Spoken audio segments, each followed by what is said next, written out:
Private medical colleges में BSL second generation की lab आज बनी है, इनका उद्घाटन हो रहा है।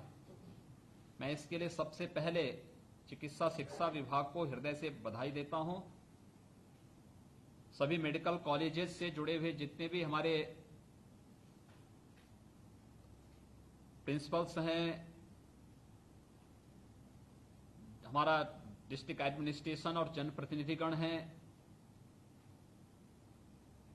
साथ साथ इन सभी जो प्राइवेट मेडिकल कॉलेजेस हैं उनके प्रबंधन से जुड़े हुए पदाधिकारीगण होंगे, इन सबको हृदय से बधाई देता हूं। आज के इस उद्घाटन कार्यक्रम में उपस्थित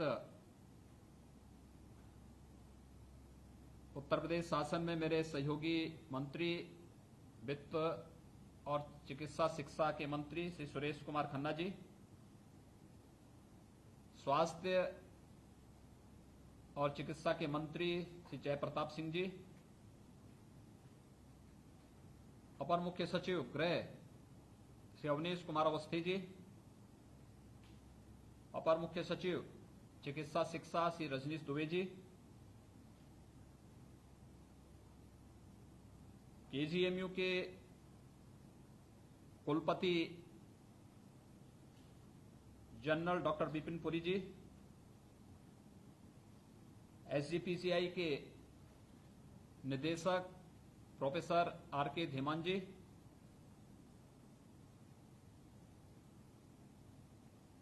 इस क्षेत्र के सभी विशेषज्ञगण, सभी माननीय सांसद, विधायक और स्वास्थ्य क्षेत्र से जुड़े हुए जितने भी कोरोना वॉरियर्स हैं जिनके साथ आज हमारा संवाद हुआ है या होने जा रहा है, मैं आप सबका हृदय से अभिनंदन करता हूं। कोविड-19 ये वैश्विक महामारी है, पूरी दुनिया किस रूप में इससे त्रस्त है। मुझे लगता है कि अब तक सबसे लंबे समय तक एक ही बीमारी के बारे में इतना व्यापक प्रचार आप local, regional, national, international media को देखेंगे तो हर जगह आपको कोविड कोविड कोविड कोविड दिखाई देगा। और आज के समय में जब मनुष्य अब मंगल ग्रह में जा रहा है, तब भी व्यापक पैमाने पर मौत होना, इसने मनुष्य की सीमाओं को भी और लक्ष्मण रेखा को भी खींच के रख दिया है।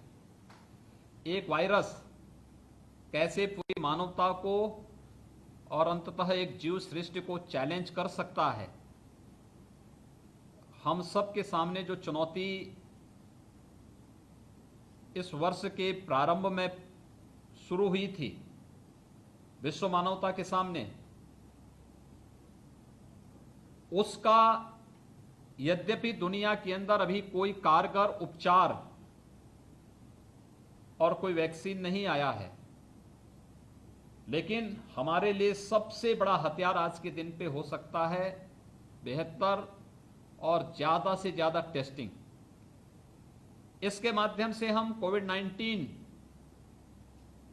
के संक्रमण की चेन को काफी हद तक नियंत्रित कर सकते हैं, बहुत बड़े पैमाने पर लोगों को बचा सकते हैं।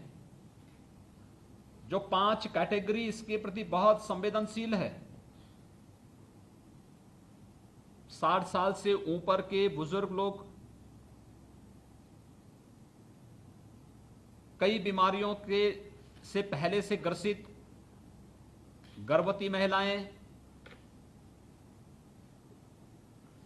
कम इम्यूनिटी से जुड़े हुए लोग और छोटे बच्चे, ये जो 5 कैटेगरी इसके प्रति अति संवेदनशील है, इनको बचाते हुए शेष लोगों को समय पे अगर हम लोग सचेत करके उपचार आदि उनकी सुविधा दे दें, लक्षण के आधार पर सारा उपचार होना है, तो स्वाभाविक रूप से जनहानि रोकी जा सकती है, व्यापक पैमाने पर जनहानि रोकी जा सकती है। भारत ने समय पर कदम उठाया तो भारत 135 करोड़ की आबादी का देश होने के नाते एक सेफ स्थिति में अपने आप को पाता है। दुनिया के अंदर तमाम बड़ी ताकतें हैं, उन लोगों ने शुरू में लापरवाही की, उसका परिणाम क्या है? व्यापक पैमाने पर मौत। आबादी भले ही भारत की उन देशों में 1/5 हो, लेकिन मौत के आंकड़े भारत से कई गुना ज्यादा, पॉजिटिविटी कई गुना ज्यादा। यानी ये चीजें इस बात को प्रदर्शित करती हैं कि समय पे उठाए गए कदम के परिणाम स्वरूप आज भारत सुरक्षित स्थिति में है। और इसके लिए हम सबको प्रधानमंत्री मोदी जी का आभार व्यक्त करना चाहिए, जिन्होंने समय समय पर पूरे देश को, चाहे वह अपने संबोधन और मार्गदर्शन के माध्यम से, राज्य सरकारों के साथ सीधे संवाद बनाकर, मुख्यमंत्रियों के साथ वीडियो कॉन्फ्रेंसिंग के माध्यम से सहयोग करने का हो, समाज के विभिन्न तबकों को विभिन्न प्रकार के प्रधानमंत्री गरीब कल्याण पैकेज के माध्यम से, आत्मनिर्भर भारत पैकेज के माध्यम से एक विश्वास का भाव उनके अंदर पैदा करने का जो कार्य किया, आज उसका परिणाम है कि हम कोविड-19 से भी लड़ाई लड़ रहे हैं और अन्य सामान्य चीजों को हम बहुत रूटीन उसमें आगे बढ़ाने में भी बहुत तेजी के साथ आगे चल रहे हैं। इस समय हम लोग अनलॉक के चौथे चरण में कल से प्रवेश करने जा रहे हैं। यानी 4 चरण हम लोगों ने लॉकडाउन के दिए देखे, अब चौथा चरण अनलॉक का भी कल से प्रारंभ होने जा रहा है। स्वाभाविक रूप से सभी गतिविधियां प्रारंभ हो रही हैं। तो गतिविधियां प्रारंभ होंगी, कोविड-19 जैसे संक्रमण में जहां पे 85% मामलों में लक्षण मरीज के नहीं दिखाई दे रहे, असिम्प्टोमेटिक पेशेंट हैं, उन स्थितियों में ये चैलेंज हमारे सामने और ज्यादा होगा। इसीलिए हम लोगों ने डिस्ट्रिक्ट एडमिनिस्ट्रेशन से इस बारे में कहा कि वे door to door survey, contact tracing, surveillance, ये जितना मजबूत और बेहतर हमारा होगा उतना बेहतर रिजल्ट हम देने में सफल होंगे। Contact tracing, door to door survey में हर सस्पेक्टेड केस का टेस्ट करना और फिर हर पॉजिटिव केस का कॉन्टैक्ट ट्रेसिंग करके उनका भी अगले 12-24 घंटे के अंदर उनका भी टेस्ट करके उन्हें, अगर वह असिम्प्टोमेटिक है, उन 5 कैटेगरी में नहीं आता है तो होम आइसोलेशन की सुविधा की व्यवस्था करवा देना, अगर सेपरेट रूम और टॉयलेट उस परिवार के पास है। अन्यथा लेवल 1, लेवल 2, लेवल 3 के हम लोगों के पास हॉस्पिटल हैं, 150 से अधिक कोविड बेड्स हमारे पास मौजूद हैं। इन सभी कार्यक्रमों को उस रूप में हम आगे बढ़ा सकते हैं और आज ये हमारे लिए बहुत प्रसन्नता की बात है। मुझे याद है जब 23 मार्च को हम लोगों ने पहली लैब प्रदेश में खोली थी, यद्यपि मार्च प्रथम सप्ताह में प्रदेश के अंदर हमारे यहां कोविड-19 के कुछ लोग उसके पेशेंट देखने को मिले थे, आगरा और गौतम बुद्ध नगर में। और उस समय हमारे पास कोई क्षमता नहीं थी, कोई भी इस प्रकार की व्यवस्था नहीं थी। हम लोगों को दिल्ली सफदरजंग के पास सफदरजंग हॉस्पिटल में पेशेंट भेजने पड़े थे। केजीएमयू ने अपनी पहली लैब जब प्रारंभ की 23 मार्च को, 72 टेस्ट प्रतिदिन हम लोग कर पा रहे थे और आज हमारे पास पूरे प्रदेश के अंदर हम लोग 1.5 लाख टेस्ट प्रतिदिन कर रहे हैं। ये सभी 1.5 लाख टेस्ट ये केवल आरटीपीसीआर के नहीं, आरटीपीसीआर के लगभग 45,000 के आसपास है, ट्रूनेट के 3,000 के आसपास है और शेष हम लोग टेस्ट जो कर रहे हैं ये एंटीजन टेस्ट कर रहे हैं। यानी व्यापक पैमाने पर टेस्टिंग क्षमता बढ़ा करके हम लोगों ने प्रदेश में कोविड के संक्रमण की चेन को हर एक स्टेज पर रोकने के लिए प्रयास किया है। और मेरा यह मानना है, मैं शुरू से इस बारे में कहता रहा हूं, हमारे सामने अनेक चैलेंज थे, हम उन चैलेंजेस से जूझ रहे थे। हमें यहां तबलीगी जमात से भी जूझना पड़ा था। हमें यहां पर माइग्रेंट लेबर 40 लाख की संख्या में प्रदेश में आई थी, उन्हें सुरक्षित उनके घरों तक पहुंचाना, सुरक्षित उन लोगों के लिए व्यवस्था देना, क्वारंटीन सेंटर में उन्हें रखना, फिर उनके घरों तक पहुंचाना, होम आइसोलेशन के दौरान उनकी निरंतर निगरानी करना।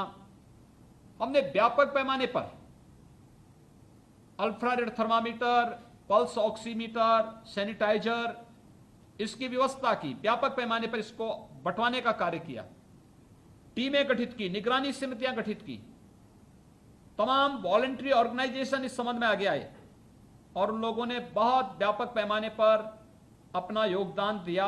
और उसका परिणाम था कि सभी विभागों ने अंतर विभागीय समन्वय के माध्यम से, जहां पे मंत्रियों को काम करना था मंत्री काम कर रहे थे, जहां जनप्रतिनिधियों को काम करना था जनप्रतिनिधि काम कर रहे थे, जहां पे डिस्ट्रिक्ट एडमिनिस्ट्रेशन को कार्य करना था डिस्ट्रिक्ट एडमिनिस्ट्रेशन लगातार आज भी लगा हुआ है।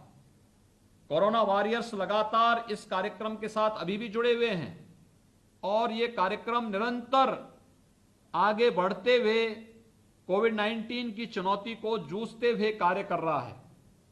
आज मुझे प्रसन्नता है कि प्रधानमंत्री जी ने इस बारे में कहा था कि हर एक जनपद में लैब बननी चाहिए, अधिक से अधिक लैब्स। स्वाभाविक रूप से आरटीपीसीआर ही कंफर्मेटरी ट्रस्ट की गारंटी थी। तो हम लोगों ने प्रारंभिक उसमें पहले जितने हमारे पुराने मेडिकल कॉलेजेस थे उनमें एक एक लैब उपलब्ध कराई और मुझे प्रसन्नता है कि आज 10 गवर्नमेंट मेडिकल कॉलेजेस में हम लोग लैब्स स्थापित करने में सफल हो गए हैं। आज उसका शुभारंभ होने जा रहा है। उनके पास टेस्टिंग किट उपलब्ध होने के साथ ही उन्हें सैंपल डिस्ट्रिक्ट एडमिनिस्ट्रेशन वहां पे उपलब्ध करवाने का कार्य करेगा। आपके पास चैलेंज होगा कि आप सभी लोग टेस्टिंग क्षमता को क्वालिटी के साथ आगे बढ़ा सकें। देखिए, हमने ये भी देखा बहुत सारे लोगों ने क्षमता से अधिक काम किया और आज भी कर रहे हैं। जैसे केजीएमयू का देखें तो कुल इनकी कैपेसिटी 3000 टेस्ट की है, लेकिन केजीएमयू प्रतिदिन 4500 टेस्ट प्रतिदिन के हिसाब से कर पा रहे हैं, यानी अपनी क्षमता का भी 150 गुना अधिक कार्य वे लोग आज भी कर रहे हैं। इसी प्रकार से एसजीपीसीआई की कुल क्षमता 2500 टेस्ट प्रतिदिन की है, वह भी 3500 से 4000 टेस्ट प्रतिदिन करने का कार्य कर रहा है। आरएमएल की क्षमता 2000 टेस्ट प्रतिदिन की है, वह भी 3500 से 4200 टेस्ट प्रतिदिन करने की स्थिति प्रतिदिन कर रहा है। लेकिन बहुत सारे संस्थान हमारे ऐसे भी हैं जो अपनी क्षमता का भी भरपूर उपयोग नहीं कर पा रहे हैं। और खास तौर पर अगर हम देखें तो आईएमएस बीएचयू 1600 टेस्ट प्रतिदिन कर सकता है, लेकिन ये लोग केवल 1200 से 1300 टेस्ट प्रतिदिन कर पा रहे हैं। जीएसवीएम कानपुर 1500 टेस्ट प्रतिदिन कर सकते हैं और 28 से 30 के बीच में अगर हम इनका एवरेज देखेंगे तो मात्र 1300 टेस्ट इनका प्रतिदिन का है। आरएमआरसी गोरखपुर 1300 टेस्ट प्रतिदिन कर सकते हैं, लेकिन पिछले 3 दिन का हम इनका एवरेज देखेंगे तो 1100 टेस्ट इनका है पर डे का। आईसीएमआर नेशनल जालमा इंस्टीट्यूट 900 टेस्ट प्रतिदिन कर सकते हैं, लेकिन पिछले 3 दिन के इनके एवरेज को हम देखेंगे तो केवल 750 यानी पौने 800 775 777 टेस्ट प्रतिदिन इनका एवरेज आया है। मेरी अपील होगी आप सबसे कि हम जितना अच्छा मैन पावर अपना तैयार कर पाएंगे, जितना ट्रेंड मैन पावर हम तैयार कर पाएंगे, ये हमारी उपलब्धि होगी। ये हमारे लिए आने वाले समय के लिए हम समाज को एक बेहतर टीम दे पाएंगे। और ये कार्य टीम वर्क का है, बिना टीम वर्क के हम सफल नहीं हो सकते। और ये तेजी के साथ आगे बढ़ाने का जो कार्य प्रारंभ हुआ है, मुझे लगता है कि एक बहुत बड़ी उपलब्धि है। जिस प्रदेश में पहले एक भी लैब नहीं थी, केसीएमयू की पहली लैब ने काम करना प्रारंभ किया। आज के दिन तक वहां पे प्रदेश में 34 गवर्नमेंट लैब्स काम कर रही हैं, 29 प्राइवेट लैब्स काम कर रही हैं। हम लोग आज 10 गवर्नमेंट नई लैब मेडिकल कॉलेजेस में स्थापित कर रहे हैं, 3 प्राइवेट मेडिकल कॉलेजेस में स्थापित कर रहे हैं। और हम लोगों ने पहले चरण में जो कार्य तय किया था कि हर डिस्ट्रिक्ट, हर कमिश्नरी हेडक्वार्टर पर हमारे पास एक लैब होगी, आज हम इस कार्य को संपन्न कर चुके हैं। अब हम हर जिले स्तर पर एक नई लैब स्थापित करने का कार्य करेंगे। जहां पे मेडिकल कॉलेज होंगे वहां मेडिकल कॉलेजेस में होगा, और जहां मेडिकल कॉलेजेस नहीं होंगे वहां पे डिस्ट्रिक्ट हॉस्पिटल में हमारी आरटीपीसीआर की पीएसएल 2 लैब वहां पर हम लोग स्थापित करेंगे। इस कार्य को हमने तेजी के साथ आगे बढ़ाया है। और ये केवल कोविड-19 की लड़ाई इससे नहीं लड़ेंगे हम लोग, हर प्रकार की वेक्टर बॉर्न डिजीज से लड़ने के लिए हमें एक ताकत देगा, और इस ताकत का इस्तेमाल हमें करना है। देखिए, जो कार्य हुआ है आज उसका परिणाम है। वेक्टर बॉर्न डिजीज से प्रदेश में अलग अलग क्षेत्रों में व्यापक पैमाने पर मौत होती थी। अगर आप पूर्वी क्षेत्र में जाएंगे तो पूर्वी क्षेत्र में वहां पर गोरखपुर और बस्ती कमिश्नरी में इंसेफ्लाइटिस से मौतें होती थी, व्यापक पैमाने पर मौतें होती थी। आप वाराणसी और उसके आसपास के क्षेत्र में जाएंगे तो कालाजार से वो क्षेत्र प्रभावित दिखता था। आप सहारनपुर और बुंदेलखंड क्षेत्र में जाएंगे, चिकुनगुनिया वहां पे देखने को मिलता था। बरेली, बदायूं और उसके आसपास के क्षेत्र में मलेरिया से काफी व्यापक पैमाने पे जनहानि होती थी। यानी अलग अलग क्षेत्रों में अलग अलग प्रकार के वेक्टर बॉर्न डिजीज वहां पे जनहानि के कारक बनते थे। और इस बार जब सामूहिक रूप से टीम वर्क हुआ है, प्रदेश में हम लोग बीमारी को भी रोकने में, काफी नियंत्रण करने में हमें सफलता प्राप्त हुई। और पिछले 3 वर्षों से अगर हम तुलना करें, 2016 और 2020 की तुलना करेंगे, 95% मौत के आंकड़ों को नियंत्रित करने में हमें सफलता प्राप्त हुई है। ये प्रदेश के अंदर किए गए कार्य का वो परिणाम है, जो हम लोगों ने यहां पर सामूहिक टीम वर्क के माध्यम से कार्य किया है। और मैं अब सबसे अपील करूंगा, ये लड़ाई अभी लंबी चलेगी, और लंबी इस बात को लेकर चलेगी जब तक हम लोग कोई वैक्सीन या कोई दवा नहीं आ जाती, तब तक हम लोगों को टेस्टिंग के माध्यम से, अधिक से अधिक टेस्टिंग के माध्यम से, बेहतर सर्विलांस के माध्यम से, और जो भी लक्षण है उस लक्षण के आधार पर बेहतर उपचार दे करके जनहानि रोकनी है। अच्छा होगा हम बीमारी को प्रारंभिक स्तर पर संक्रमण होने से ही रोकें, उसके संक्रमण की चेन को हर एक स्टेज पर तोड़ें। लेकिन अगर बीमारी आती है तो भागना नहीं, उससे पलायन नहीं करना, तत्काल उसका सैंपल लेकर के उपचार कराने और उसको सुरक्षित रखने की हमें उसी कार्य संस्कृति को आगे बढ़ाना पड़ेगा, जिसको लेकर के पिछले 5 महीनों से हम सब लगे हुए हैं। आज जहां हम लोग इतनी लैब्स इन सभी मेडिकल कॉलेजेस में दे रहे हैं, यह जालौन, आजमगढ़, अंबेडकर नगर, सहारनपुर, बस्ती, बहराइच, फिरोजाबाद, अयोध्या, बांदा तथा बदायूं मेडिकल कॉलेजेस में हैं, तो साथ साथ निजी क्षेत्र के भी GS medical college Hapur, Mayo institute of medical sciences Barabanki तथा तीर्थंकर महावीर यूनिवर्सिटी मुरादाबाद, ये जो मेडिकल कॉलेजेस हैं यहां पर ये लैब स्थापित हो रही हैं। मुझे ये बताते हुए प्रसन्नता है कि आने वाले समय में हम लोग बीएसएल 3rd जनरेशन की लैब भी स्थापित करने जा रहे हैं, जिसमें मेडिकल कॉलेज शाहजहांपुर और जीआईएमएस ग्रेटर नोएडा, एसएसपीएच नोएडा ये स्थापित किए जा रहे हैं। और साथ साथ राजकीय मेडिकल कॉलेज कन्नौज और ब्याड़ी मेडिकल कॉलेज गोरखपुर में भी बीएसएल 3rd जनरेशन की लैब के विस्तारीकरण की कार्रवाई युद्ध स्तर पर वहां पे चल रही है। अभी जैसे यहां पर हमारे चिकित्सा शिक्षा मंत्री ने बताया अभी कि आईसीएमआर नई दिल्ली द्वारा कोविड-19 की जांच के लिए एक कोवास machine MLN medical college Prayagraj के लिए अनुमन्य की गई है और मेडिकल कॉलेज में बहुत शीघ्र यह कार्य वहां पर मशीन क्रियाशील होकर के अपनी सेवाएं वहां पर देना प्रारंभ करेगी। मैं आज के इस अवसर पर आप सबसे यही अपील करूंगा कि हमें क्वालिटी के साथ टेस्टिंग क्षमता को बढ़ाना पड़ेगा और आज टेस्टिंग क्षमता का विस्तार जो हमारी टीम ने किया है, फील्ड में तैनात हमारे टेक्नीशियंस ने और जो लगातार इस कार्य के साथ जुड़े हुए हैं, सभी लेबोरेटरीज हैं, सभी कोरोना वॉरियर्स हैं, टेक्नीशियंस हैं, माइक्रोबायोलॉजिस्ट हैं, इन सभी लोगों ने जो अपना योगदान दिया है, जो लोग कार्य कर रहे हैं, इसके साथ जुड़े हैं, उसका परिणाम है कि देश के अंदर सर्वाधिक टेस्ट आज के दिन पे हम कर रहे हैं, 1.5 लाख टेस्ट प्रतिदिन।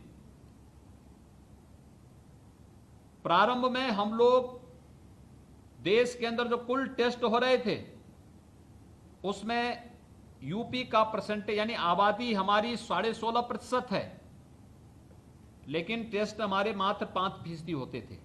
आज हम नेशनल एवरेज के बराबर आ चुके हैं और पर मिलियन टेस्ट में अगर देश के अंदर देखेंगे, इसमें भी उत्तर प्रदेश ने एक लंबी छलांग लगाई है। मुझे याद है 1 महीने पहले तक हमारी 8,000 के आसपास थी, हम आज 24,000 तक पहुंचे, 24,000 टेस्ट पर मिलियन। ये एक बहुत प्रगति की है और मैं चाहूंगा कि इस कार्यक्रम को हमें आगे बढ़ाना पड़ेगा। टेस्टिंग क्षमता बढ़ा करके हम लोग बहुत बेहतर परिणाम दे सकते हैं और खासतौर पर रुचि लेने की स्थिति होनी चाहिए, पेंडिंग न रहे। ये लैब इसलिए स्थापित की जा रही हैं, अब तो खैर एंटीजन किट भी हर जगह उपलब्ध कराए जा रहे हैं। ट्रूनेट मशीन हर डिस्ट्रिक्ट हॉस्पिटल में और कुछ प्राइवेट हॉस्पिटल ने भी खरीद ली है, वहां पर भी व्यापक पैमाने पर कार्य हो रहा है।